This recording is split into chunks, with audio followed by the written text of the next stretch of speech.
In every 3D project, it's essential to start with an accurate graphic reference. Whether it's a CAD file in XF format or a simple image, it's crucial to import a reference file before starting to model. This will allow us to have a clear and precise visual guide throughout the entire modeling process.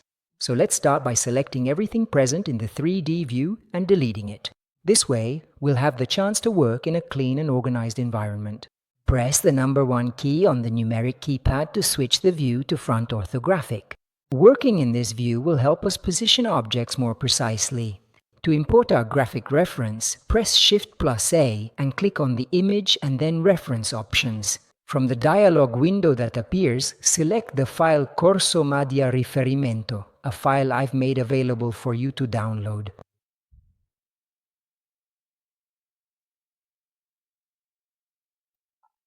Even though this image can't provide us with actual measurements, it will still serve as an essential visual guide for modeling. For this reason, I did some preliminary research online to check the typical dimensions of a modern sideboard like this one. Therefore, we can establish that the total size of the sideboard is 200 centimeters in length, 45 centimeters in depth, and 45 centimeters in height for the main body. As for the steel frame at the base, the height of the body from the ground is 15 centimeters. Let's see how to proceed. Let's create a cube by pressing Shift+A, then selecting Mesh and Cube. Based on what we've just determined, in the transformation window we set the cube's dimensions as follows.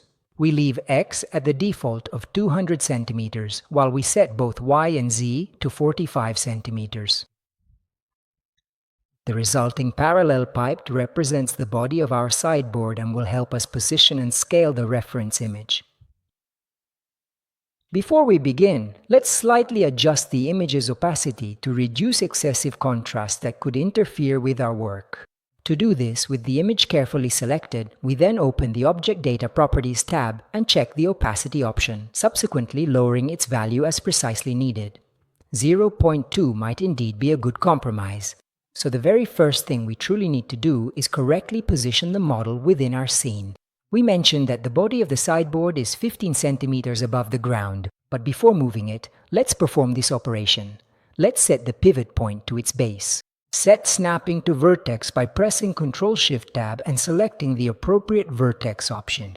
Alternatively, we can click on the icon located at the top of the 3D view. To position the pivot point with the sideboard model selected, press Ctrl and period on the keyboard. As we can see, the pivot point now has a slightly different appearance.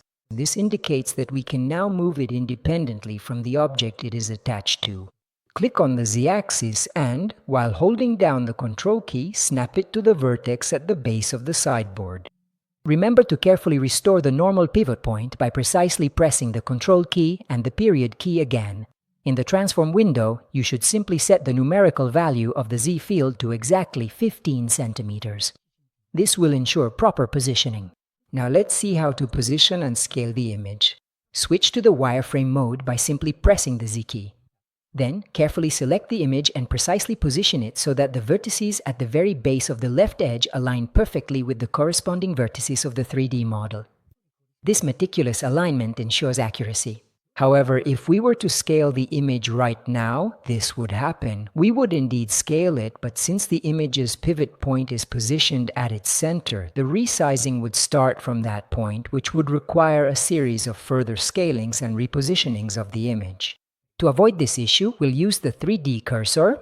How? Quite simply, by making absolutely sure that the three-dimensional 3D cursor is precisely positioned exactly at the specific point we clearly identify as the crucial starting point for the scaling operation.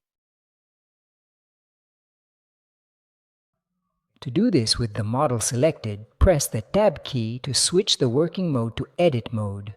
Select the bottom left vertices of the sideboard body, press Shift+S and choose Cursor to Selected. Press the Tab key again to return to Object mode. Press the period key and select the 3D cursor option.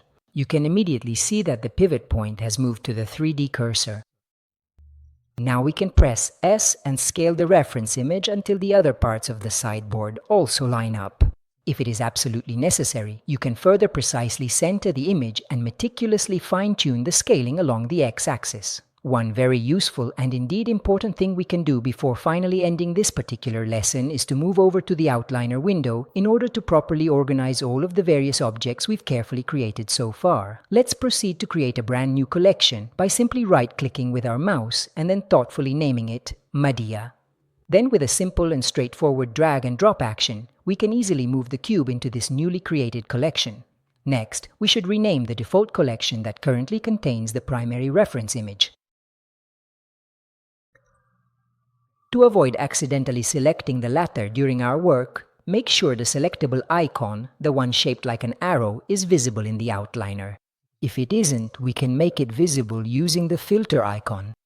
Now for the reference collection, disable the icon.